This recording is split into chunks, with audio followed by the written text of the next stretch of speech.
Pessoal, eu vou usar esse tempo aqui para explicar a evolução das estratégias que eu disponibilizei aqui no canal, para vocês entenderem por que eu já não opero da mesma forma lá do início. Então assim, primeiro momento, vocês revisarem os vídeos aí, tem mais de 200 vídeos aqui no canal. A estratégia EMA 200, ela era uma estratégia que se baseava em operações sem stop, em que a gente levava em consideração a média de 200 períodos e eu buscava entrar numa operação quando o preço se afastava da média e eu buscava o contrário, né? Então, aqui está a média, o preço se afastava e eu buscava o encontro com a média. Então, eu operava contra a tendência.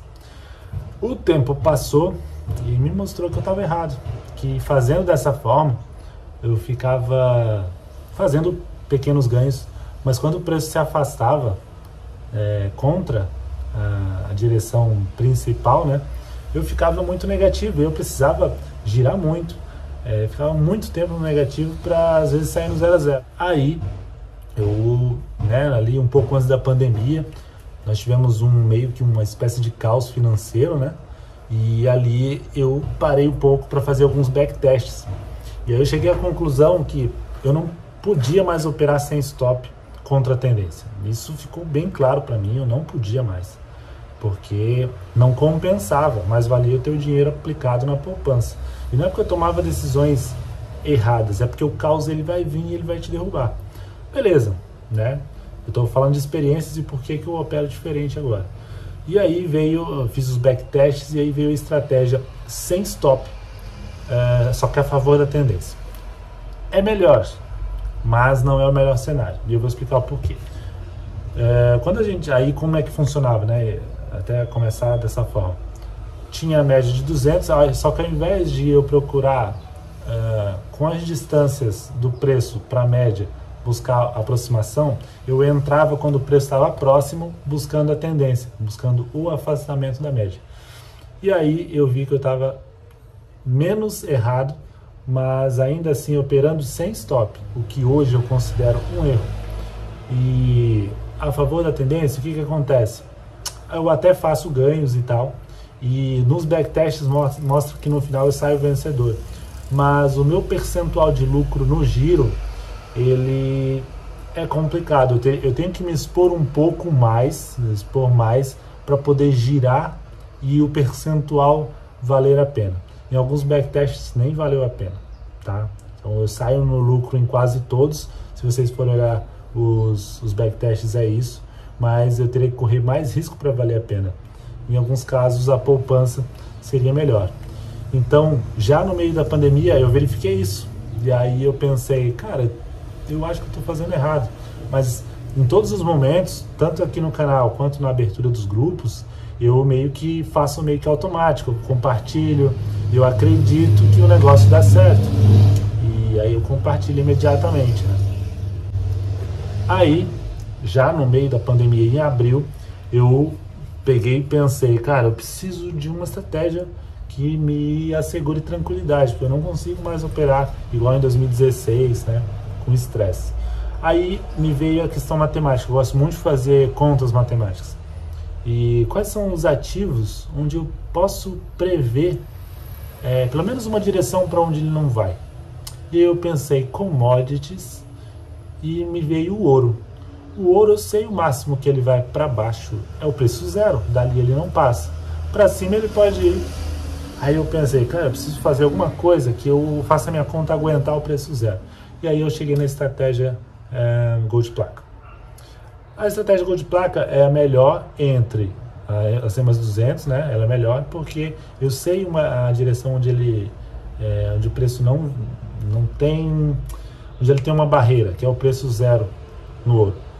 E aí então eu opero só comprado.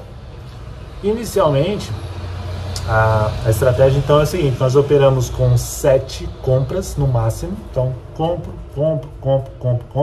Só que chega um ponto que aí eu começo a vender, depois que eu faço as 7, né? O que acontece? Em algum momento o preço ele vai cair bastante, vão ficar essas 7 ordens abertas lá em cima e uma ordem de venda lá embaixo, né? E aí o preço num cenário de queda, o meu capital ele fica parado, na verdade negativo, até que o preço volte a pegar as 7 ordens que ficaram para trás. Enquanto isso, eu vou fazendo balanços de 7-1, né? Fazendo com que o capital fique estável, garantindo que no preço zero não quebre. Mas aí vem aquela questão, meu capital também fica meio que preso enquanto o preço do ouro não volta. Então, em crises grandes como em 2009, seria uma situação complicada. Apesar de que, se a gente for ver, o ouro só sobe e ele rompe topos históricos. Mas tem aquela questão, em alguns momentos eu vou ficar preso. Tá? Então, assim, e sem stop total, né? Eu uso uma conta sem posicionar stop loss. E aí me veio à mente, cara, eu acho que, apesar de meu raciocínio estar melhor, porque agora eu opero já sabendo uma direção, mas esse negócio de sem stop é complicado. E por que veio isso, essa certeza na minha cabeça? Não estou nem falando agora por causa dos pares do iene que a galera tá presa, não é por isso. É porque veio a pandemia e a pandemia estourou a galera. E ali eu já tinha lido alguns livros, e o livro que fala, é o Black Swan, né? O Cisne Negro, fala que o caos vai vir e ele vem.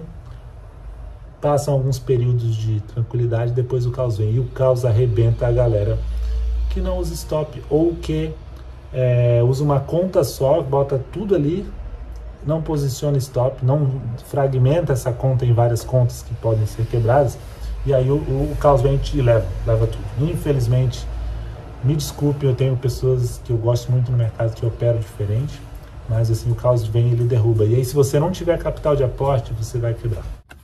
Aí, em algum momento, nesse período, eu reconheci que eu estava errado, carregando ordens ali, né, não para sempre, mas às vezes fechando com 2 anos e carregando aquilo como um troféu.